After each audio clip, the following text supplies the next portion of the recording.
Listen, everybody, leave your houses, go outside, because it's GasCast, baby. Start the parties in the streets. It's time. Uh, I see. Okay, I didn't know where you were going with that. Yeah, yeah. I was like, Everybody get, wait, no, stay here. yeah, Stay on the podcast. Keep this on. Take your phone, put us on your little YouTube app, and then yeah. take us outside. People think, hey, you see all these Black Lives Matter protests. Those are not for Black Lives Matter. Those are people cheering for the GasCast. Those are all I mean, GasCast supporters. I don't think they're mutually exclusive. I think it could be both. You know, Yeah, maybe like, you know, if I'm out there, then I'll be out there for both purposes. I'll just let that be known.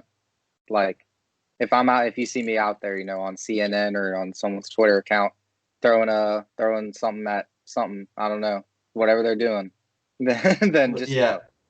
know. See, that's the thing. The media, dude, they're covering up these signs, dude. They don't actually say Black Lives Matter. They say GasCast, but they know that if people No, CJ, saw, I think they say BLM. I'm gonna be honest. I no, think the media is being truthful in their no, reporting there. because we're way ahead of our time. We're the greatest podcast on earth, and people aren't ready for something of this quality to hit the Well, we're the internet. first ethical podcast. We're the first like ethically rich podcast. So we've come up all on our own. We're fairly what's the word? From episode one, we've had brand deals, money coming in, so we're fairly paid. We're an ethical podcast, like I said. Exactly, dude. No, we're not soiled by sponsorships. We keep it real. I don't care who approaches us. We will decline. We will decline. We will decline unless you throw us racks. You throw us racks, we will happily accept. Yeah, I was gonna say like disclaimer. If I'll sell out. I'll sell out 100%. I Yeah. don't even need to be on the show. If I get the bag for it, I'm cool. Buy me off. Maybe they just want CJ. That's possible. Yeah, I mean Maybe it they would. just want Siege. Yeah, I So mean they do know my uploading abilities. I am the uploader of the GasCast, so they could see an all-in-one package. They don't even need a producer. They could just get me, and I you're can do. effectively the producer. I'm a guest. I'm a permanent Well, guest. you're not a permanent guest. You are like you ever watch the Howard Stern show? Um, yes, I have. Okay, you're the Robin Quivers to my Howard Stern. Let me make sure I'm thinking of the right guy. Yeah, Howard Stern. Yeah, Okay, I my mean that's fair. Yeah. I don't know. Maybe we could be more like Stephen A. and Skip. And you can be Skip. that's I like that better because Robin's kind of on a lower level, and I consider us equals, dude. We're in this together all the way. But Yeah, I like to think so. but anyway, before we got to ask. I mean, as always, how are you doing today, Ricky? I'm actually doing pretty great. I'm gonna be honest. I've had a good Okay, day. Nothing good, to dude. complain about. What about you, CJ? Dude, it's been a good one. Off work today. Worked 3 straight days. Jay chilling. Off today. Off tomorrow. It looks like it's going to be Wow. A Madden filled, a PGA Tour filled, a football filled day today, night today, and it's been great, dude. I've really enjoyed it. Had some dinner with the grandparents tonight. Banging pork roast. Fucking awesome. It was great. Pork roast. That's nice, dude. Sounds good. It was awesome, dude. But listen, screw the bullshit. Time to get into the real meat of the stuff here. That Christian Um, McCaffrey got injured. yeah, well, My listen. fantasy team's fucked. Let's just lead off with that. Yes. Not talking about fantasy. I just want to preface this by saying I said I have nothing to complain about. I was lying. I was 100% lying. I have a lot to complain about right now, and it all pertains to my fantasy team. Well, listen. Take the floor, dude. I go for it, man. Like let it all hang out. Dude, I don't know. I'm still processing it. You know what I mean? Still processing the humongous L I took this weekend. We're talking 4 to 6 weeks, CJ. If I'd been 2-0 at this point, maybe it'd be fine. I'm 1-1, barring Kamara getting like 50 points. Dude, So I didn't realize the severity of the McCaffrey injury, dude. I was thinking I haven't really looked into it because I'm not really a big Panthers guy. But damn, I mean, that's gonna hurt you, dude. I mean, no, McCaffrey. that destroys my team, dude. The best you can get in the playoffs at is 6-6, and say I win. I don't know. He comes back, I'll probably have like 3 wins, maybe. With like a couple weeks left, man. I don't know. I think I got a shot still. Just got to get in the playoffs. That's the main goal. Yeah, dude, that's all that matters, dude. I mean, listen, the upsets happen in the playoffs. It only takes 1 week, dude. You could have a guy go, whatever it is, 13-0. You match up with him first round of the playoffs, and you're whatever, like 6-7 or 7-6 or whatever, and you just beat them, dude, because you got a hot week. So as long as you can squeak in, I think you'll be happy with that. Now, Galladay should be coming back this week. Knock on wood, he should be coming back. And I don't know. The thing is, McCaffrey had the high ankle sprain, the dreaded high ankle sprain. Oh, that Saquon and Kamara both had last year. They came back from injury, looked like shit. They looked bad because they weren't healthy. And I'm worried about that happening with McCaffrey. Yeah, I mean, that is a devastating blow, dude. I mean, but listen, you can't have all dubs. I mean, look, Miami Heat killing it right now in the playoffs. The U is back. I mean, the U is officially back. Yeah, Miami's the best team in the country. It's not even close. Not even close, dude. De'Aaron King. I'm saying that's what we play Clemson. De'Aaron King is going to be the #1 overall pick. Trevor Lawrence, he can't sniff De'Aaron King's jock, dude. Straight up. No other way to put it. What I saw against Louisville was the best defense I've ever seen in Louisville. Just get absolutely. I mean, the coverage is. I didn't see one blown coverage all day. It was just perfect dimes from De'Aaron King, just slicing and dicing that D up all night, dude. Go ahead and call him Chef King because he was fucking cutting them up, slicing them up, tearing them up. Dude, I'll say what's missed in all this is that Louisville was not that bad, dude. You know what I mean? Even their defense was pretty good. We just made them look horrible. I'm gonna be honest, dude. Obviously I was being a little sarcastic about the blown coverages, but there was about 3 where you guys got huge gains, like 75-yard gains on completely blown coverages. Like I thought I was watching 2 like 80-yard touchdowns. The first and second play of the second half for Miami on offense were both like 80-yard touchdowns, which is crazy. But again, lost in that is it wasn't just fluke plays. It wasn't just like Louisville sucks and they let a guy go. It was all play calling. Like it was the scheme of the play that opened that up. If you watch the play, first play, Cameron Harris, they motion the receiver playing man to, GasCast. We're not an X's and O's podcast. But to put it simply, the receiver motions out, they're playing man, clears out the entire right side. Because then you call a run to the right and he runs, no one touches him. And then the second play, they run a fake QB draw where they pull the guard. So the 2 defenders think that it's De'Aaron King running it because the guard pulled. Then the running back sneaks out. He's wide open. Touchdown again. That's 2 greatly designed plays by Rhett Lashley, who we have talked about on the podcast. We have, and we're both a huge fan. I mean, he was what drove SMU last year. I mean, without a doubt. I mean, he was the man, dude. I can speak from personal experience being an ECU fan. Rhett Lashley and that SMU offense straight shredded us, dude. I mean, what a game. I don't want to get into it because it was last year, but I mean, back and forth, just straight killing. I want to say the final score is like 42-37 or something. Yeah, I think Miami's going to play a lot of games like that just because of the tempo he runs. Like he goes 3 and out, he'll go 3 and out in like 30 seconds. Louisville ran like 30 more plays than Miami did since we had 2 huge touchdowns like that. Like they're going to be in a lot of shootouts for sure, and our defense is pretty horrible.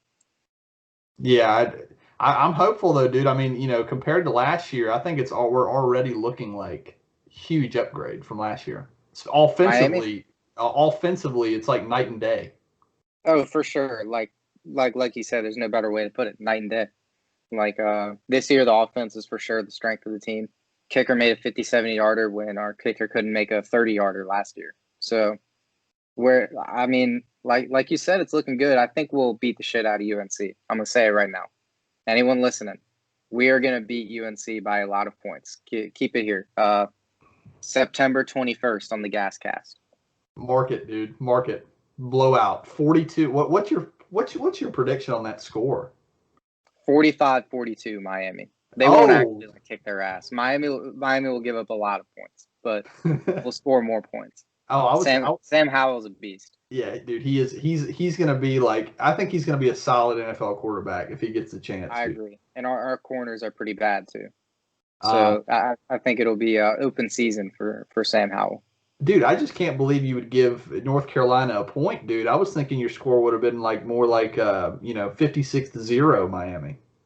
No, I'm a rational fan when I say Miami's going to beat them. They are going to beat them, but I'd be dumb if I said they're going to not they're going to score 10 points. We gave up I don't even know how much Louisville scored, like 30 something, and UNC's offense is better. So yeah, I'm hopeful though, dude. I'm hoping the end goal, what we really want, me and Ricky both want, is we want ECU to win all their games, and we want Miami to win all their games. I mean, it's not that hard to do. I mean, if it's really not.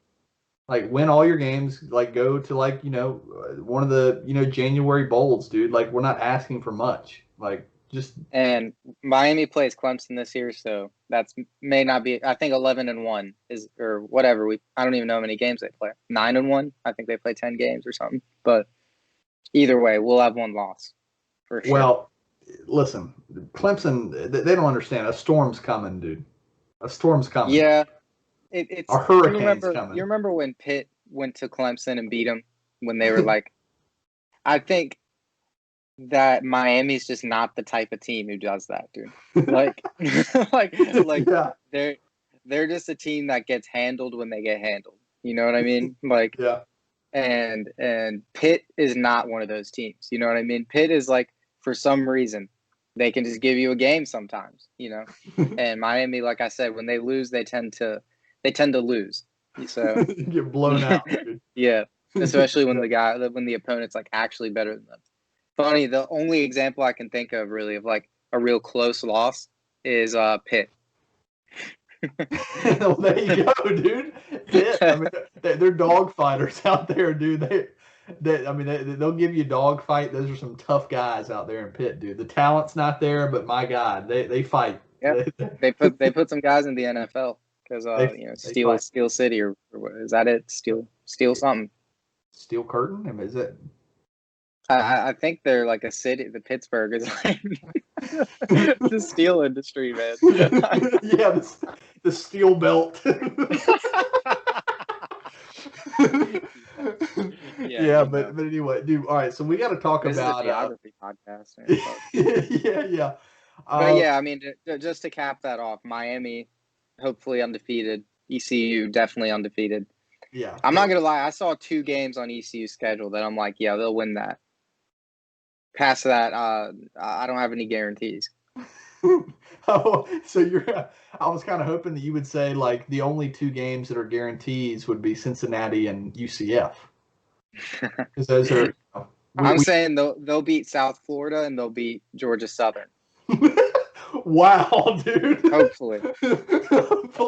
Yeah, there was an ESPN analyst that predicted us to go 0-10, dude. I felt so disrespected, like unbelievably disrespected, dude. Like we're literally the same exact team we had last year, except like more talent.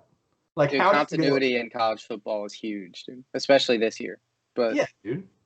I mean, they don't know about the guys that you text me about all the time. The cornerbacks, I think is it's not Nate McMillan, is it? I feel like that's somebody else. No, that's the Pacers coach, right? Who's the cornerback? Jaquan McMillan, dude. Jaquan McMillan. Come on, dude. Freshman. I'm gonna be honest. I'm not exactly sure. I want to say he had 4 picks last year as a true freshman. He was our number 1 corner as a true freshman, true man-to-man corner, Stephon Gilmore-esque. They're saying he's going to go top 5 in the draft in the coming years. We'll see if it comes to. Who's they? Who's they? Can we verify this? They. Sources. Dude, listen. Sources are telling me. This is an analyst tip, dude. if you say they, you can say anything. You can say anything, dude. Don't give them the recipe, man. They're gonna start their own podcast. yeah. But no, realistically, ECU, dude. We got UCF coming up in next weekend, next Saturday. Yep. At home, no fans, dude. Pissed. Wish I could have gone. Would have worn goggles to see that game. Unfortunate, dude. I hate it, but it is what it is. We're still going to see some ECU football. So, but anyway, we need to. There it is. There are the goggles, dude. The goggles. Dude, What do you think? That's don't even wear a mask. Just wear goggles. That's how you stop corona. Um, that the Dude, vaccine. don't take that advice. Don't listen to him. The vaccine for corona is contacts or We're not getting it. We are not getting on this subject. We're just not. Yeah, no, Just we're not. done. We're done. All right, so let's cover. I think that's enough college football, dude. But we need to talk about our fantasy. Can you even call it that?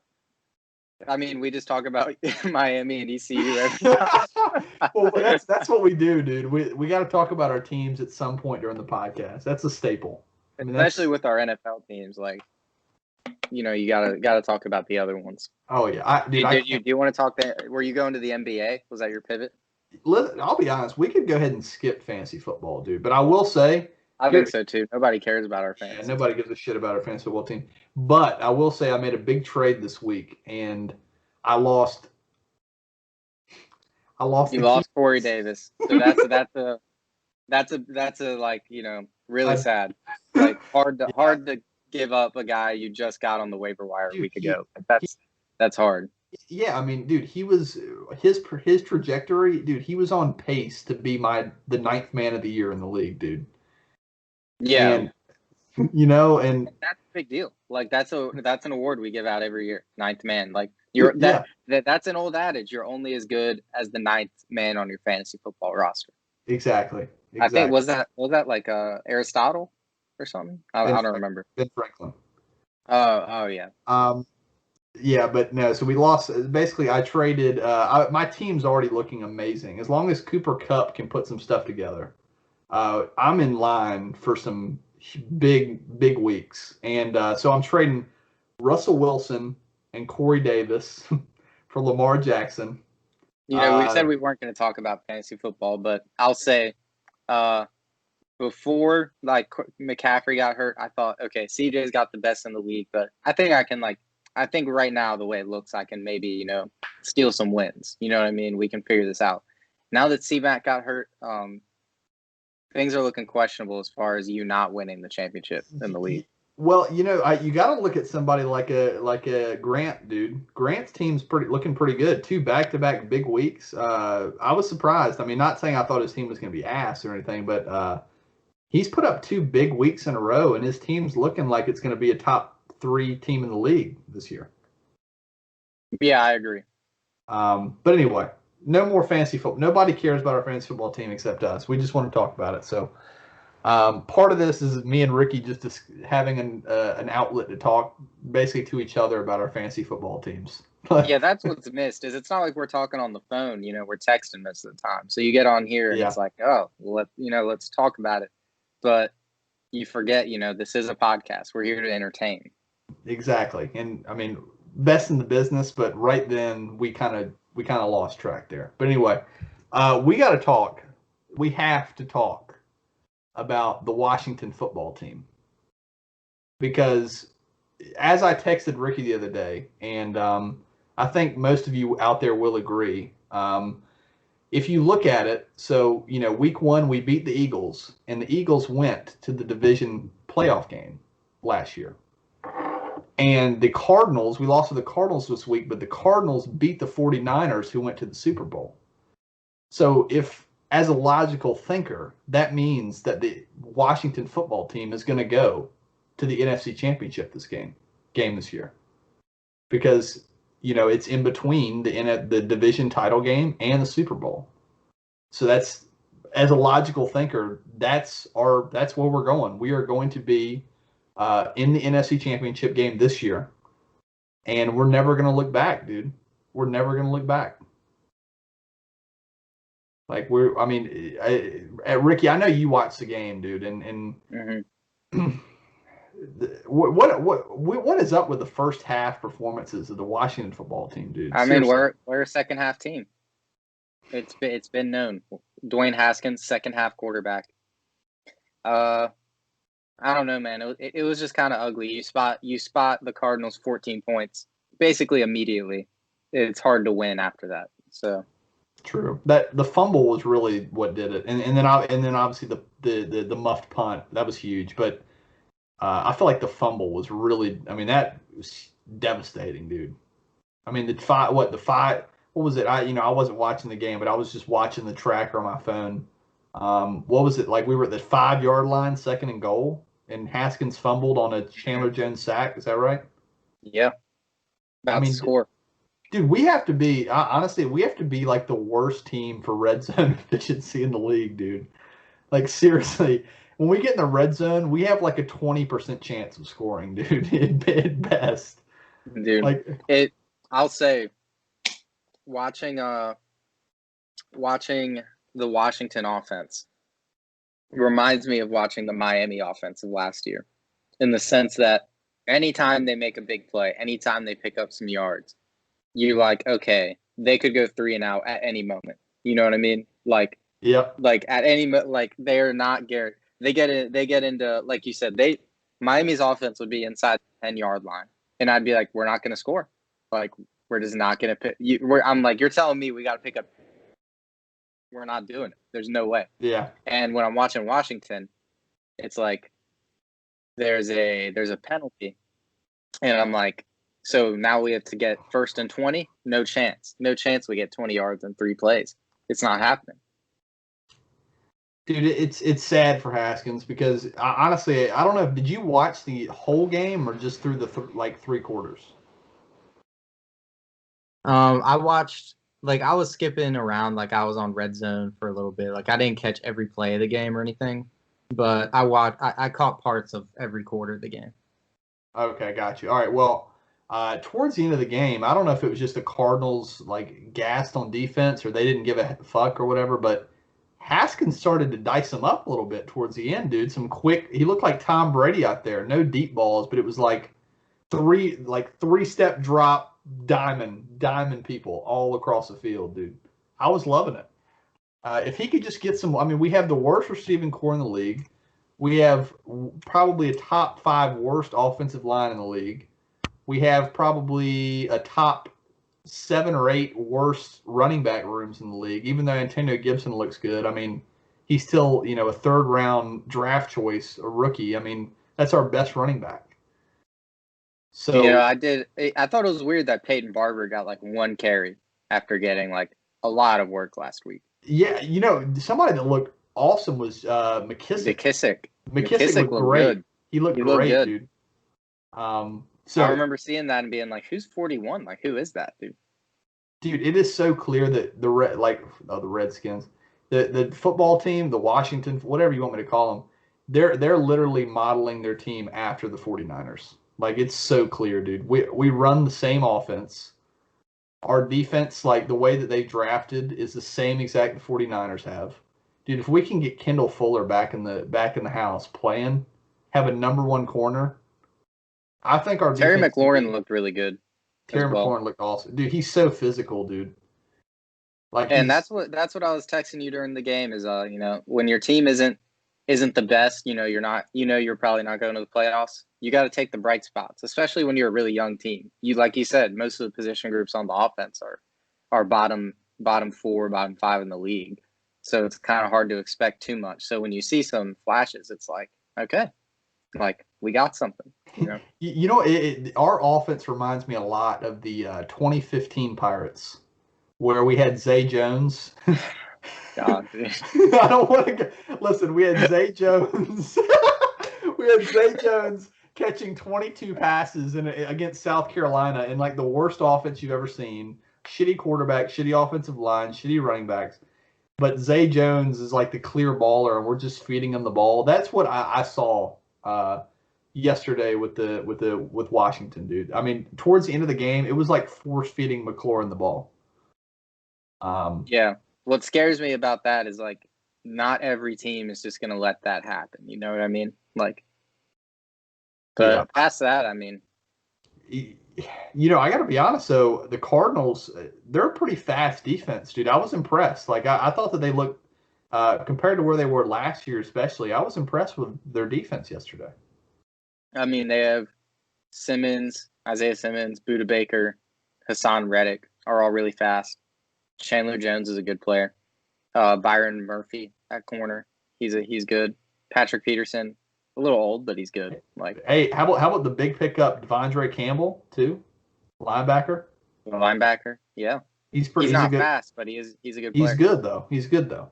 And that's what I'm saying. They supplement their slow good players with some like uber athletes, like quick twitch guys. So, I like what Arizona's doing, and that's what I was saying to you during the game as well. It's like I think Arizona's real good, but it's not gonna, later in the season that loss won't look as bad. I don't think. For sure, dude. I'm gonna say it though, Kyler Murray. He's gonna be a superstar, dude. I mean, GasCast episode 1. Go back, dude. Pre 2018 draft, and you heard from day one. We were on the Kyler train. Exactly, dude. Like what this is. This is the GasCast, people. I mean, come on. Like, what predictions don't we have? I mean, every prediction we have is right. Go look back. Okay, go look back at my pre-draft NBA. The guys I told to look out for between pick 8 and 17. I said the 3 guys to watch out for: P.J. Washington, Rui Hachimura, and Tyler Hero. Come on, people. That's 3 beasts. Tyler Hero is the best rookie in the NBA. So, well, let's not. He's a beast, though. He's gonna be good. He's gonna be good, dude. He's I don't know. He's like a dude. He doesn't really have a good comp, to be honest. It's hard to compare him to anybody. Really. Lou Williams, maybe. He's got like a bit of, I don't know. Lou Williams is like fast, man. Like Tyler can create his own shot. He can get to the basket, but he's not like Lou Williams. I don't know. I just don't see. Tyler's like a weird mix of like Devin Booker, JJ Redick. Yes. I was gonna say Lou Williams and Klay Thompson. That was my mix. That's an insane comp. That's like I think he'll be an all-star. But that you're talking about like a top player in the NBA with that comparison. Well, you did throw out Devin Booker. Well, Booker, but he's not as good from mid-range.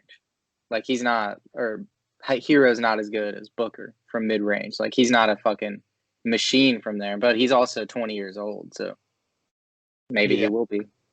Yeah, I don't know. I mean, shoot. I mean, dude, he just put up 16, and I think in the second quarter on 6 of 7 shooting. The playoff run has been insane. Hero's been good pretty much every game, and one underrated aspect is you don't see Eric Spoelstra give like rookies minutes like this pretty much ever. Like I think the last Heat rookie to do anything like this was like Dwayne Wade, like that. Like no rookies don't really play on the Heat. You kind of broke up there after Eric Spoelstra. That what's it called? Spoelstra doesn't really play rookies. Yeah, is what I was saying. Yeah, for sure. Dude, can we talk about the snub of Kendrick Nunn over Tyler Hero and NBA first team? What the hell, dude? Well, it is a regular season award. Hero was hurt until like the week before they went into the bubble. He was hurt for like 2 months. So that's why he didn't make first team or like be in contention for rookie of the year. Like he wasn't a finalist for that or anything because he missed a lot of the regular season. Yeah, for sure. I don't know, dude. This is another GasCast prediction, dude. I don't know if we said it on the GasCast, but you especially predicted the Kendrick Nunn fall. Yeah, I was adamant that Kendrick Nunn is not what people thought he was, dude. And dude, it literally went down exactly how I said it was going to happen. Like, and I'm not going to sit here and say I'm right all the time. Maybe I am. You'd have to go check the predictions. But yeah, I don't know. We had the Saints going to the Super Bowl. I think it's hard to get that kind of thing right, though, dude. It's hard to get the playoffs right. But Drew Brees has let us down in our predictions quite a bit on this podcast. But we were talking about the NBA, Kendrick Nunn. Yeah, what can I say? He's not a bum. He's just not great. He's not great, dude. I texted you after you had told me about that, and I watched the Heat game. I don't know, maybe it was against the Bucks or somebody that was on TV a while back, before the bubble, the big C hit us, and I was like, he looks like a really good D League player, or G League now, I guess, G League Yeah. player. He's just not, dude. He's not great. I mean, he's not great. I don't like. He wouldn't get any minutes on the Celtics. Well, none is weird because he demands like almost the role of a superstar to put up any numbers, like the shots he's taking and the ball usage. Yet he misses like a lot, you know. And when he was earlier, like as a rookie, he was getting 25-point games. So it's like, you know, you give him the ball, but now he's doing the same thing for 12 points or something. So, you know, Spoelstra has barely played him at all. So And I'm so glad that Spoelstra's finally getting the recognition he deserves, dude. He's such a good coach. Like I'm even such Heat fans have been saying like he should be fired like in the past. It's like, you know, because ridiculous. we've had a bad couple seasons, and I've always said, dude, it's not Spoelstra. The roster was just horrible for Dude, multiple seasons. you know, obviously the Miami Heat teams of the early 2010s. I mean, obviously he coached them up great back then, but really what showed it for me was when he was bringing a James Johnson, what was it? Dion James Johnson, Waiters, Dion Goran Waiters. Dragic, They made the Josh playoffs. Richardson. They made the playoffs. That's what I'm saying. Is Josh Richardson was like a top 3 player on our team, and yet we were still like a 6 seed in the East type of team, and that was like insane. Because now you look at Richardson on the Sixers, and it's like, you know, he was part of the trade to get Jimmy Butler. That's how good he seemed when he was with Eric Spoelstra, and no longer. You know, Pat Riley chose Spoelstra over LeBron essentially. I will say I think that our Heat series is going 7.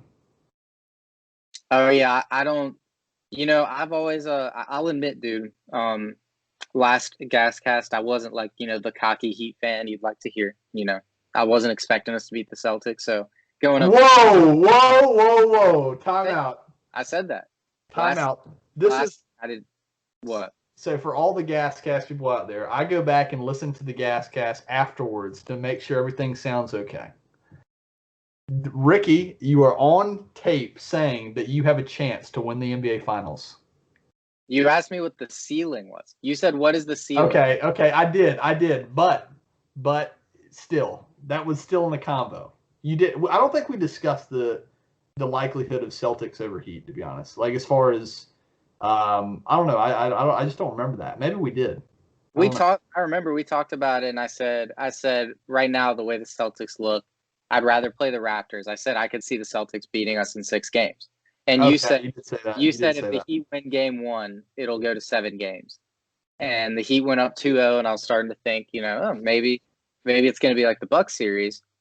But after this last game, the Heat were gassed, and the Heat shot very poorly from 3. Like they just missed a lot of open, uncontested shots that they would normally make. I don't think that's going to happen every game, which is like you said. I think they'll win enough games to take it to 7 for sure.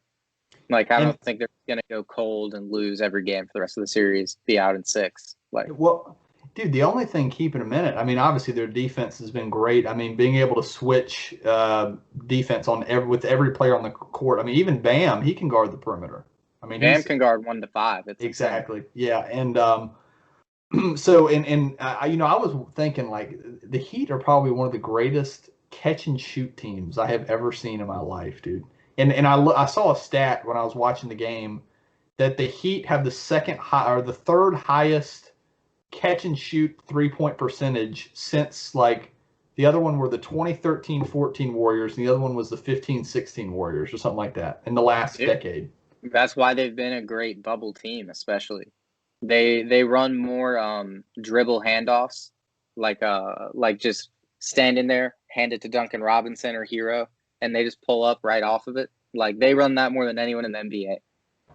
Because I mean, Robinson made the 3rd most threes in the NBA this year. I know Harden was ahead of him. I forget who the other one is. So, but you know, Duncan Robinson been getting picked on defense as well. So he's kind of in a sense a liability to have on the court. But when a guy can shoot like that, you know, he's good, dude. I'll be honest, if that was one that I would have never predicted because I watched a lot of his games when he was at Michigan, and he looked like the most like average college player. Like he was good at Michigan, and like I thought he was a good college player, But if you would have said he would have been a great NBA player in terms of like the whole scale, like not great as in Yeah. top 10, but a guy that's going to put up, comparatively to the rest of the league. I would have I would have put 100, dude. I mean, I would have put 100 on it. Like, I think anybody would have, to be honest, because it goes back to Spoelstra, man. Like they did work on Duncan Robinson, and it shows. He admits that he wasn't confident when he joined the Heat, and he didn't want to take the shots that he's taking because he would rather give them to someone else. And a guy like that in the NBA passing off shots, like, you're going to be out of the league pretty quick. You know what I mean? So yeah, for sure. Spoelstra basically told him, if you want a role or a chance to be on the team, you better start shooting, because this was in practice, obviously. And when he started shooting this offseason, things started happening. So does he have a nickname yet? I mean, he's just like, what's the word? Like, people just put memes of him like as like a sniper, but like he doesn't really have like a nickname. Because people say Debo, I think, or something, like, I don't know, like D-Bo. So, but nothing cool. Yeah, nothing like Baby Goat Tyler Hero. Nothing cool like Time Lord or anything super cool. Well, Time Lord is the best nickname in all of sports. We established that on the GasCast. It is. Anytime he checks in, I text you. I'm like, "Oh, Time Lord, he's coming in." Dude, you gotta admit, he does manipulate time, dude. Every time he comes in the game, he makes an immediate impact for the 3 minutes. He does manipulate time. They should call Tyler Hero the Time Lord. Dude, he comes in and just makes plays. Yeah, dude. Well, you can't. I mean, there's only one Time Lord, but maybe like Time King or something. Time Wizard. Yeah, yeah, something like that. But anyway, so while we're on the NBA, what's your projections as far as the Western Conference Finals and Eastern Conference? What do you think finals is going to be? How are you looking right now? Should we address the Clippers? Yeah, we should. We should. I'm going to let you start on this. So I didn't watch much of the series because I thought it was going to be an easy dub for the Clips, and I was right. I actually did not either. And I also hate watching the Nuggets play for whatever reason. I don't know why. I'm just not interested in anybody on their team. I wouldn't say I actively hate it because I love Nikola Jokic, but it's not something I want to do. Almost all the time, if I'm doing something else, I'm going to say, I'd rather do that than watch the Nuggets game. Exactly. That's my mindset. So when I heard, I checked in and watched Game 7, and dude, it was a collapse. The Nuggets didn't even play, like, they played well, but they didn't really play particularly amazing. It's just that the Clippers collapsed, dude. I mean, you name anybody. The Suns, the Knicks, anybody would have beaten them in Game 7, dude. It was a total collapse. Kawhi Leonard, They were up 16 in the fourth, right? Or something like that? Yeah, the Nuggets were. Yeah. Oh, I'm talking about the Clippers. The Clippers choked like a 15-point lead in the fourth quarter. Oh yeah. It was. I think it might have been. It was either I think it was the third. Because I remember the score being like 78-93 with like 6 minutes left for the Nuggets. So I mean, unless they went on like the craziest run in history, But dude, Kawhi went. I'm going to say this out of my ass, dude, but I think he went 6 for 22 from the field. It was something like that, dude. It was fact check me. But and Paul George had like 13. If I get this right, I'm going to amaze myself, by the way, because I only looked at that once. I only looked at the box once. What did you say Paul George had? I said he had like 13. Well, you were optimistic. He had 10. Okay. You saw that he shot it into the side of the backboard. I feel like I did from the corner. Yeah, I did see that. On like a huge shot in the perspective of the game. Like if he made that, they for sure had a chance to win it after how shitty they'd been playing. And he just hits the fucking. The Paul George fall from grace is unlike anything I've ever seen. Dwight Howard? See, Dwight Howard, his back just fell apart. You know what I mean? Like, it was obvious. Like, there was a point where he just couldn't jump the same. You know what I mean? It's not like you were watching Dwight Howard out there, like, just suck. You know, it was like a shell of Dwight Howard almost. Paul George right now is like he just started sucking. Like, I almost think he was just never that good. He wasn't. Think about it. Who were the Pacers' secondary scorers? Lance Stevenson. What do you think? Lance Stevenson's. Yeah. What do you think? Darren Collinson and Roy Hibbert. What do you think? Roy Hibbert's gonna like take touches away from Paul George? Give me a break, dude. And I think Dwight's also a victim of the change to the NBA. You look at guys like Kenneth Faried, Derek Favors, Dwight Howard. All those guys regressed from like 2012 to 2015. Just on the change of the league, switching from a normal how we've played for 50 years compared to now, which is all, pace and space and 3-point shooting. So I think he was also, it was his back, but also it was just the way the NBA changed. We don't need a guy that can just get rebounds and putbacks anymore. Nobody's going to feed the paint. I can tell you Kawhi and Paul George shot 10 of 38 shooting combined. What was Kawhi's shooting? Like, what was I can't find 6 for 22. Dude, I nailed it, dude. I nailed it. How the hell? I don't know, dude. I saw it once when I was like in the middle of the night. I was like, I'm just gonna go look up the box. It's so bad that it's notable.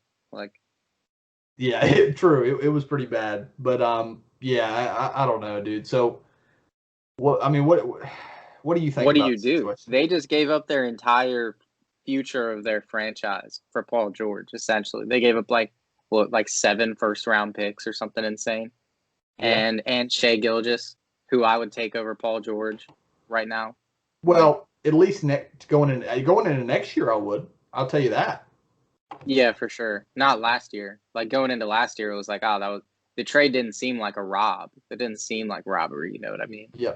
But suddenly, and looks me and like robbery. Yeah, me and J-Lu had this exact conversation. We were talking and saying, imagine how good the Clippers would be if they just had Kawhi as the closer and the primary like scorer and the best scorer on the team, and you add a Shai Gilgeous and how about Gallinari? Gallinari's a beast. Yeah, like he's a great championship guy because he can do everything. He can shoot. He can ISO. He can play D, dude. He can play multiple positions. I mean, they would have been disgusting, dude. Now, I think at some point on the GasCast, I might have come out as a Clippers over Lakers supporter. If I ever did, that sucks. I'm sorry I said that because, like, now that I look at it, man, like, I was so foolish to think that Paul George as the second option could go beat LeBron and AD. Just the rest of the Lakers team they've looked good in the playoffs. Rondo has looked borderline great in the playoffs, which is crazy. But, the rest of their team, Danny Green, Kuzma, haven't looked too good. Now they're up 1-0 on the Nuggets, and they will win that series. For sure. They're up 2-0, yeah, 2-0, yeah. But back to the predictions. What Eastern Conference team do you think could beat the Lakers? You think the Celtics could beat them? I don't think the Heat could beat them, unfortunately. But the Celtics, I think, could, just on the simple fact that we have so many options, dude. Like, we are, the Lakers, it doesn't happen often, but if you have a night where you have a LeBron and AD off night, or you just have an AD night that he has sometimes where he'll put up only 15 points. I just think we have, we have so many options. I mean, we have Gordon Hayward back, Kemba, Jaylen Brown, Tatum. Marcus Smart has been averaging 25 and 5 in the playoffs. So, I mean, I just think that with as many options as we have, we could maybe win. I would give us like a 20% chance. 30% chance. 30% chance. In the Heat, I would actually give like a 20% chance probably. Yeah, I was going to put the Heat number around 30% just because the way they play, it almost doesn't matter on offense who they're playing against. Like, it just comes down to how they shoot. And then you move to the defensive end. They do a good job of letting teams shoot that can't really shoot. And the Lakers are one of those teams, to the point where I think they could take 2 games from the Lakers. But I don't think they could take 4. And on the chance that they could, it would have to be Duncan Robinson, Hero, just Dragic, like everybody. Jay Crowder has been shooting like insane. He's been playing great, but they'd all have to just have 4 in a row crazy good games, probably. I'm going to tell you right now, series. I'm going to make a really, I don't know, a bold statement, maybe, but it's just what I'm seeing, or maybe something people aren't seeing. If Jay Crowder wasn't on your team, I don't know if you guys would have made it this far, dude. He has killed us. The amount of big shots. Dude, there's zero doubt if we didn't have Jay Crowder, we would not be where we are. He's on one of the greatest like shooting runs in franchise history in like half the games, because we've beaten teams 4-0, 4-1. Like, I want to find this stat just since I brought it up. Yeah, I didn't even know that. I'm just saying from a Celtics perspective, the amount of big shots he's hit in just the 3 games. I mean, unbelievable, dude. I mean, I would say he's probably had 10 shots where it's like 6 minutes left and he gets a wide open kick out and it's a tie game and he just drills it, dude. Like shots like that. Dude. So here we go. Jay Crowder has made 43s in 12 games in the playoffs. Holy shit. And the number 1 is 48 threes in 23 games. So you're talking 11 more games, and he's only 8 behind, the number 1 in franchise history. And Duncan Robinson has 36 in 12 games, which is, not insane. I think he hit like 8 threes in one playoff game, so that's not crazy. But, yeah, like you said, Jay Crowder, like, he hits all the shots that you're like, you can't miss that.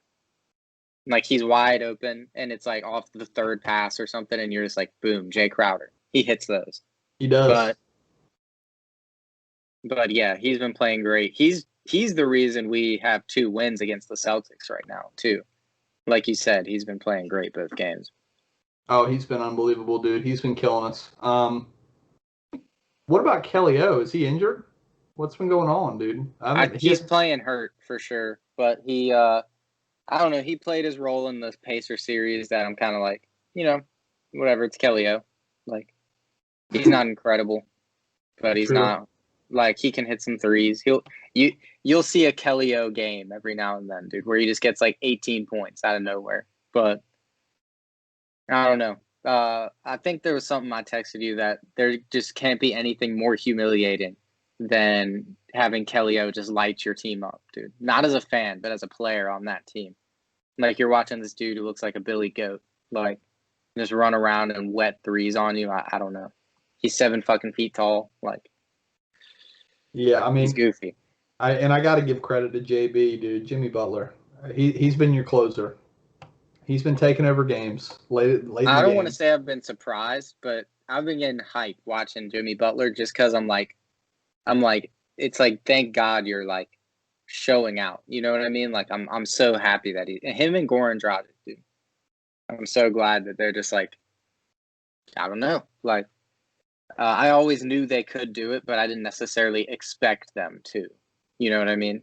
I knew they were capable of it, but yeah, conference finals, man. This is like this would be like a cocky Heat fan prediction before this season that it's like, you're insane, but here we are.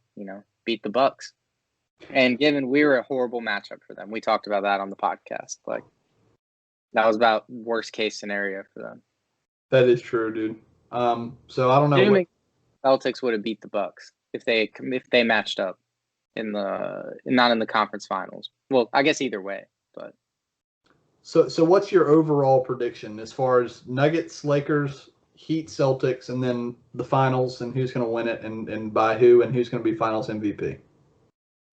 I'd say Lakers beat the Heat 4-2, maybe 4-1. but I think the Heat will win a game. I'd have to say LeBron Finals MVP just because he'll probably average a triple-double if I had to guess. If not, he'll have like 8 rebounds or something, but probably average like 10, 11 assists and like what's LeBron been doing, like 25 points ish in the finals. I don't know. We'll see. Yeah, I mean, people are triple-double fiends, so he'll probably get it. That's what I'm saying. If he gets that line, then he'll win it, even if AD is like 35 and 10 or something. Like, yeah, for sure. So I'm gonna say it's a toss-up, dude. I'm gonna say Lakers over Celtics 4-2, but my heart's telling me Lakers over Celtics in Game 7, but it's hard to say. We play so well against the Lakers, like we're a matchup nightmare with them.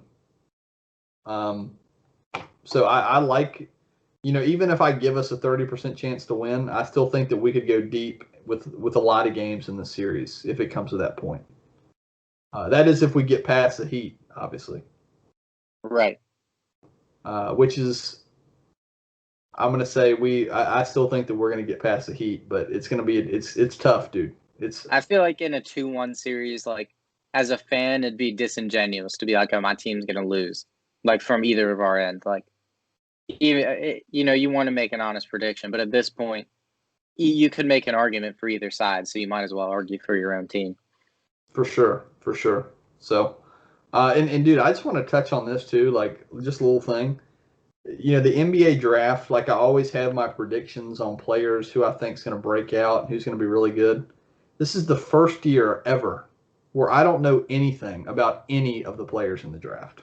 We've got nothing, man. Like March Madness. Yeah, because in March Madness, I want to fill out like a good bracket and like I really get into it. So I'll go and watch all of the conference games. Like I'll watch the semifinals and the conference championship of all the conference games, and so that gives me a general idea on who's really good and who's not. And then I obviously get to see them in March Madness. But like you said, without that, I'm not going to go watch highlights on Obi Toppin. Like I'm just not.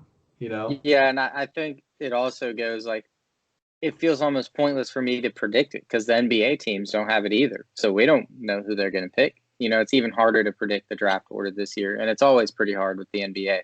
Like top 3, it could be anything, dude. Like Anthony Edwards could go first or you could go 7th. like I really don't know. James Wiseman is locked for top 3, though, I think. He's a beast, dude.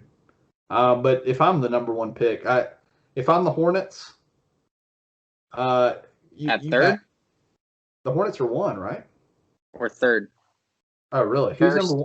Oh, Timberwolves. Timberwolves. Yeah, something like that. Yeah, Timberwolves. Okay, you're right. So Timberwolves are number 1. Then Warriors. If I'm the Timberwolves, you obviously have D'Angelo Russell, but dude, you have to get LaMelo. You have to get LaMelo Ball. Like, if you're the Timberwolves, you've been so bad for so long. Just take the best overall player. You can't be picked. It's like Washington from last year picking Chase Young. They're like, oh, do we get splashy and take this guy or this guy? Do we get Jerry Jeudy? Like, take the best player and just figure out the other details later. Obviously, I agree with your point, but LaMelo needs to go to Charlotte. So he has to last till the 3rd pick. That's going to be tough, dude. I think everyone says the Warriors are going to take Wiseman. I don't know if I agree, dude. Because just the style of this, everyone says, they just need someone to rebound. He's a 7-footer, he's a center. So get him. I don't know if that's just, I haven't watched much of Wiseman. I don't know what kind of center he is, really, if he's like a really good like athlete and sprinting up and down the floor.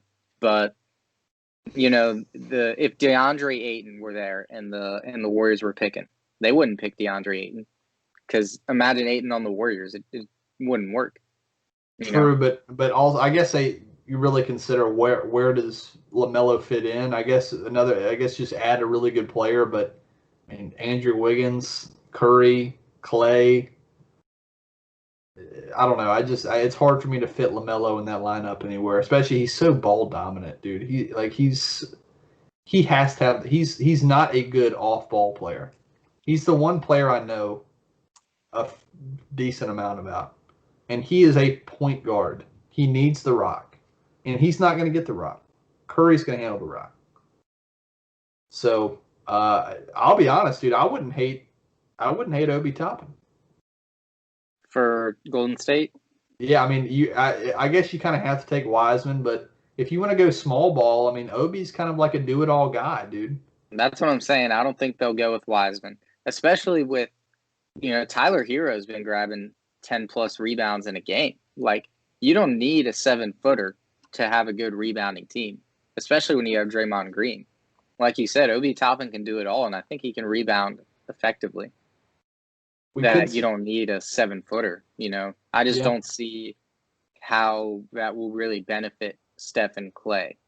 Like, it'll benefit them in some ways, but is it are you maximizing that lineup with James Wiseman? Let me see where the Hawks are picking, because I'm about to make a prediction.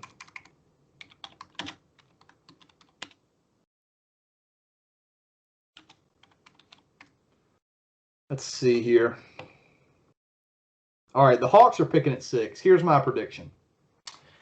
I'm going to say the Warriors trade back to number 6, take Obi Toppin at 6, and they're going to get DeAndre Hunter. That's my pick. So basically, the 6th and DeAndre Hunter for the number 2, and the Hawks are going to move up and take Wiseman. That's my prediction. I'm going with I think it'd be interesting if they traded Hunter after his first year, just because he played a lot of minutes for him this year. True, but I don't know. I just that's my bold prediction. I'm making it. I mean, it is bold. And I wanted to hear what you had to say about James Harden and the Rockets. Yeah, I'm gonna make a really bold take here. Really bold, people. J. Lou's on my side with this one, and I'm gonna put my GasCast credibility on the line here. Russell Westbrook sucks, dude. I have watched enough Russell Westbrook over the last 3 years. Nope. He sucks. Dude, sorry to cut you off. Touchdown, Zay Jones. Well, we knew that was coming.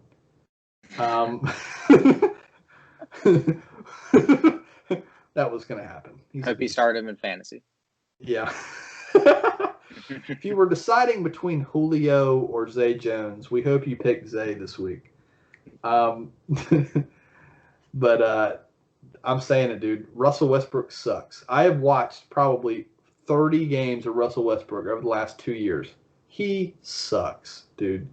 He is like the most ball hog guy ever. He is the worst shooter ever. He's completely out of control. He's a turnover machine. He doesn't know how to play in the system. He destroys offensive systems. The only thing I'll say about him is he's a good rebounder and a good defender. I don't even know if I'll say he's a good passer. It's just that he's got the ball in his hand every possession for 20 seconds of the shot clock. So I don't know what you feel about it. I love James Harden, but he needs help. And Westbrook ain't that help. I used to be a fan of Daryl Morey, but the Russell Westbrook move. Now, I don't know if I ever came out in support of that move. I can't imagine I ever said anything like they'd be a Western Conference contender because they got Russell Westbrook. Because the Rockets, I was never high on them this year, just being honest. But I agree with everything you said. I mean, honestly, Russell Westbrook is past his prime. He's not as explosive. He's had a lot of injuries. LeBron straight humiliated him the whole series. LeBron is older, but he looks so much more explosive. You could just see the decline in Russell Westbrook when he was playing next to LeBron, a player who relies so much on his athleticism, Westbrook, and just isn't that caliber of athlete anymore. It's almost hard to watch. And like you said, he requires a high volume of shooting that he just doesn't deserve at this point. It's not good for the offense. And Harden needs someone who can take the load off him, but like a Chris Middleton, dude, who can take the load off him, but he can actually get buckets. Westbrook is not that guy. Westbrook is the push the tempo, lead the team, ball dominant. You're not going to give the ball to him in the half court to give Harden a rest and expect Westbrook to be able to go get a bucket. You'd have to take Harden off the court and play a different style of basketball. And how do you make a roster like that can do both? You can't. So they've got to get rid of Westbrook somehow. But the way he looked, I don't know what you could get for that. It sucks that him and Chris Paul didn't work just like as personalities, because I think that was a good player fit pairing. But it was. They were pretty good. I every time I watch the Clippers or the Rockets, they always look really good together. But I will say this will never happen. But the ideal superstar to pair with Harden would absolutely be Jokic. Imagine Jokic on the Rockets, dude. The way that they move the ball on the Rockets, you have nobody on the perimeter with the ball besides James Harden. You don't have Westbrook, off to the left trying to call for the ball. You have Harden clearing out. Jokic is under the basket, dude. If you want to dish it down to him and you need a quick basket, he can get it to you. If you're on the fast break, he's one of the best fast break starters and passers in the league. He can shoot, stretch the floor. Jokic on the Rockets would be a crazy dude. You could add Jokic to pretty much any team and they instantly become better. True. Just with his skill set. I agree though. I think he needs more shooters around him. Harden does, and it was very evident in this series. Jeff Green, he's good enough, whatever. Past that, who do they have? Dan Wellhouse, Ben McLemore. You got to mention my guy, Eric Gordon. Come on. He's so good. Eric Gordon was the worst I've ever seen him. And that's saying a lot, dude. That's saying a lot. These playoffs.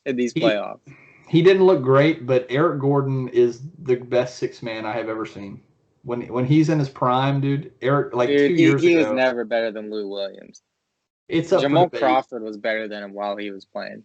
I didn't get to see enough Jamal Crawford. I didn't back then, 10 years ago, I was just watching Celtics games. So I didn't get a chance to see prime Jamal Crawford as sixth man. But in my two eyes, Eric Gordon is the greatest sixth man I have ever seen play basketball, dude. He was crazy.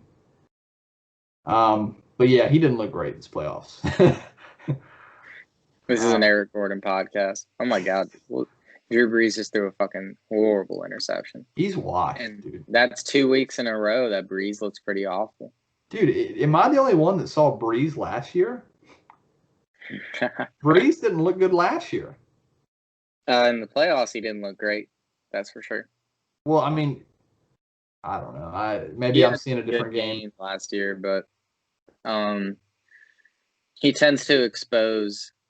I don't know. You remember they played the Niners and it was like they beat the Niners in New Orleans. It was like a 50-something to 40-something, yes, 50-48 game or something insane like that. And wasn't there a controversial call during that game or something? With the amount of plays they ran, I'm sure there was, but I don't know. I think there was some kind of last-minute thing that happened that was like a pass interference, no call, or holding, or defensive holding, or it was something like that they called. I don't know. But, yeah, I know exactly what you're talking about. But, anyway, so is there anything else you want to discuss? I mean, I think we've covered pretty much everything. No, I mean, I can't think of anything else. We haven't talked about the NFL really, not about what's going on in the. But I don't know how many we talked about the Washington football team. I predicted the Dolphins would go around 5-11, 4-12 last podcast. I think that prediction's looking good. Past that, I don't know. We're kind of in misery. A lot of injuries. This season is weird so far, but it's been fun. Yeah, I mean, what really is the only topic I really wanted to discuss for football is your thoughts on Tom Brady? Washed is not the word I'd use, but I don't think the Bucs are a Super Bowl contender, like some people seem to think. I don't know how you feel. He needs weapons. I know. He's a beast, dude. I think he's good. I know that you saw that opening game against the Saints. Yeah. Besides the miscommunication with Mike Evans, which was dumb, which I don't even really. I mean, what are you going to do there? That one interception on the sidelines, though, when it was like an out route, and he threw like a little like flutter ball and just got like completely baited by whoever it was. Yeah, that was a shitty pass. I mean, that was a bad play, but besides that, he was diming him up, dude. I thought he looked better. Did you see his pass where he threw it like straight up in the air and it just dropped straight into this dude's hands? He didn't catch it, but it was like it was one of the greatest throws I've ever seen. Dude, yes. What's funny is that we texted about that later, but I was watching it with my dad, and I didn't want to like sound like a hype beast, but I said it out loud. I said, that's like the greatest throw I've ever seen, dude. Like that was like a dime, dude. Like from the release, it just looked like you were just like, whoa. It was so cool. I mean, like you couldn't have placed it better. I don't want to say a vintage Brady moment, but because he's not really known for doing stuff like that necessarily, but to see him do that was cool. Yeah, but I think he's not immune to the first year air raid quarterback thing where they just make a lot of stupid decisions, and that was always my concern with the Buccaneers this year. I didn't think Brady was going to play good enough for them to go to a Super Bowl. I don't think their defense or offensive line is good enough to go to a Super Bowl. And frankly, I mean, Mike Evans is good and all. But I don't know. I don't expect them to be just like the Chiefs or I don't know, man. It's hard to talk about it with the NFC because I didn't see the Niners really that way last year, and they went to the Super Bowl and were very close to winning. So I don't know. I like the Seahawks this year. Not a bad prediction, dude. I picked New England to win last night, and I was a play away from that winning. What a game. That was a great game. Probably the best. If I had to guess right now and say that was going to be the best regular season game of the year, it's possible. You don't see NFL games go to the very last play like that.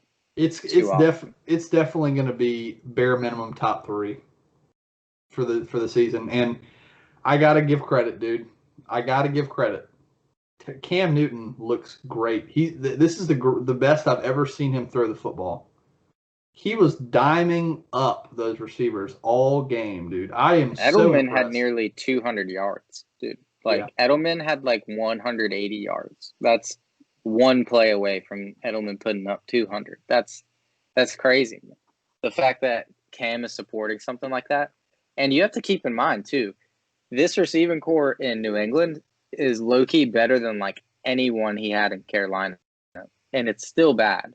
But, N'Keal Harry, who looked good at times. He's not put it together yet. Edelman, that's pretty much it, honestly. Who else is he even throwing it to? They just run the ball so much. But Rex Burkhead has looked twitchy. He's looked good. Yeah, Sony Michel looks horrible. Yeah, of course. But he's got to get his touches. It's written in the 10 Commandments or some shit. Dude, he has the worst vision I have ever seen, dude. His it's like he decides where he's going to run the ball before the play starts. Yeah. You can't forget about Damiere Byrd either. Great player. Oh, awesome, dude. Zay Jones just got another end zone target. Damn, Zay. They must have been watching the Welcome to Dowdy Ficklin, and they're like, you know what? We're gonna throw him out there. It was low key the worst fade route I've ever seen in my life. But dude, Derek Carr is. I'm not a Derek Carr fan, dude. Did you just call him Derek Carr? Derek? Just I don't know. I may have an accident, but Derek Carr, I'm not a fan, dude. I don't think he can. It's not that I don't think he's talented. I just don't think he can captivate a locker room. Like, I don't think the players are like excited. Oh, I'm going to go play with Derek Carr today. I mean, he's so boring, dude. Yeah. Joe Burrow is the captain of his team as a rookie. I thought that was crazy. I mean, Burrow is. I could not be higher on Burrow. He's going to be a beast, dude. And he can do everything. He can run. He can run, dude. He can run the ball. I don't even know a good comp for Joe Burrow. Like, he's like a mix of a lot of different guys. See, I was saying this to one of my friends yesterday that when is the league ever? I mean, it's never been this way. That pretty much every team's quarterback can run to some extent, except the Buccaneers and like the Steelers, I guess. Like, yeah. Every other team's quarterback is a capable runner Well, that I can think of. Washington. Maybe not Phillip Rivers. Haskins is not a capable runner, but he runs. He does. He does run, but he can't run. But he does. He chooses to anyway. Teddy is like low-key a better runner than people give him credit for. Like, what I'm saying is the league is going in the direction of mobile capability, dude. Like, I think Jared Goff is maybe the last top quarterback to go off the board that just can't run for really at all. Like, well, it's not as much. I don't think it's going towards mobile, dual threat capabilities as much as just people are getting better. It's just the natural evolution, dude. Like, back, is he a driver? Is he a shooter in the NBA? Now you have to do it all. It's just the same thing. You just, players get better across. Like, is he a run stopper, or can he defend? Is he a zone cover or man? Like, eventually players get so good where they can just do it all, dude. I think that's kind of what we're seeing. But that's what I was getting at with Joe Burrow, is that it's hard to have a comp for him because we haven't been seeing this trend with quarterbacks for very long. Like, he may very well be the first Joe Burrow, because even if quarterbacks playing in the early 2000s could run like that, they just weren't really afforded the ability to. Maybe Drew Bledsoe could be a good comp for Joe Burrow, but I don't know. Yeah, but anyway, anything else? I mean, I think that's we've covered pretty much everything. That's awesome that whoever made it to the end of this podcast gets to hear the Joe Burrow to Drew Bledsoe comp. Dude, it does not get more electric than that, dude. Like, yeah, I mean, listen, anybody that makes it towards the end of this podcast, I mean, they're already in a treat. I mean, they've already experienced an hour and 12 minutes of just pure greatness. So, I mean, they're already thrilled with how everything's going. Yeah, I have to imagine. So, yeah, for all the people out there, I am not doing it tonight for this podcast. I might upload it tomorrow, but at least the bare minimum, if not this podcast tomorrow, it'll be the next podcast. We will be doing our podcast on YouTube, obviously, and also on Apple Podcasts. Dude, if you could do that, I can. I figured that out. Yeah, I just it's really a matter of, like, I've got homework to do, and I really don't want to mess with it on this episode, to be honest. Yeah, I'm not gonna. I don't want that process to get significant airtime. I was gonna ask you how it goes, but Yeah, but I can. I figured it out. I looked into it tonight, and for all future episodes, we will be streaming on YouTube and also on Apple Podcasts. So just want to throw out that after this, you'll be able to listen. What's our presentable logo going to be when we show up in people's feed? I was actually just creating one. So. Oh, really? It doesn't look great. Dude, Julian said he would make one for us. He never sent it my way, but maybe he still would. Yeah, we need to update our YouTube banner thing because it looks awful, but we'll work on that. I'll work on that or something. Anyway. Yeah, I think we've gotten enough episodes deep that we should start, committing to that kind of stuff. Yeah, and anyone out there that ever looks up GasCast podcast and sees the other GasCast podcast, they are not the real GasCast. We are the real GasCast. They talk about some dumb soccer bullshit, and their podcast is boring. I've watched it. Screw you, other GasCast out there. Frankly, I don't care who did it first. Who did it better? Tell me that. Exactly.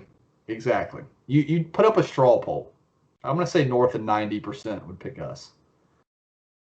I mean, they cover some shitty soccer team in Europe. We cover all American sports. You Okay, decide. so yeah, okay, that's a very like niche audience. You know, we technically like by the numbers we have a niche audience, but you know, like content wise, anyone could be playing this. But I also think it's electric that our backgrounds are Dowdy Ficklin and Hard Rock Stadiums for this, just for this thing. Yeah. And for a time, we were sitting here talking about Miami and ECU football just with these backgrounds on. That's kind of, I don't know. It's just Yeah. representative of who we are Yeah, two on this podcast. best college programs around, dude. I mean, who else has a Peach Bowl? Nobody. No Zero. one's ever won the Peach Bowl. Not as Not well. since Not as ECU good. did it. The route, dude. Yeah, Has they anyone just ever? again. I don't care who else did it. Tell me who did it better. Exactly. That's what matters. Dude, has anyone ever had a Peach Bowl where there's literally the game is called? There's a position in the game called the rally. We have a whole segment of the game that we have a name for, the rally in the fourth quarter. So I mean, come on, dude. We were down like 18 at the start of the fourth or something, and came back and won it on a last-second field goal.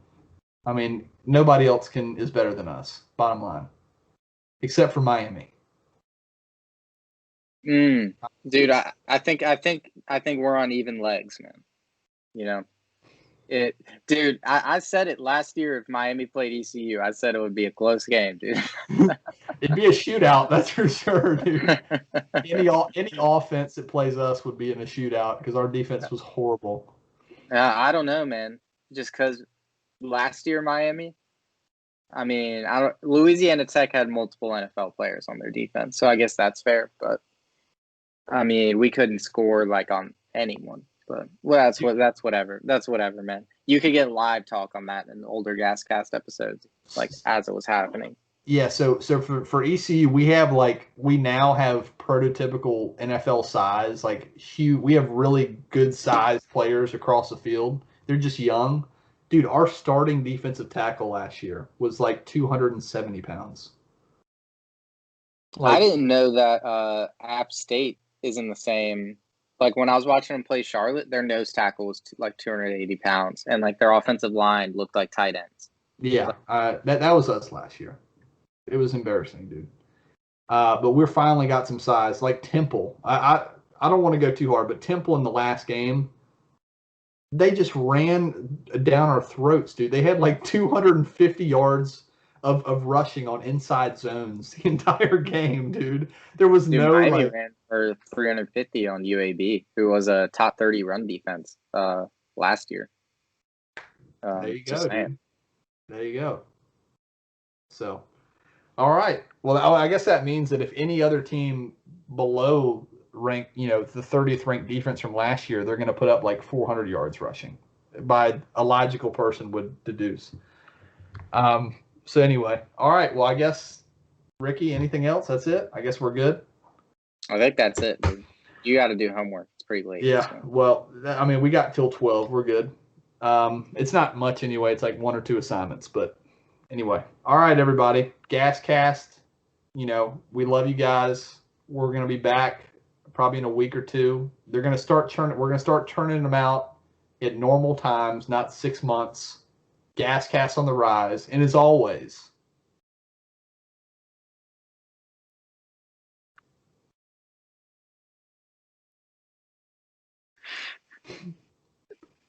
stay gassing.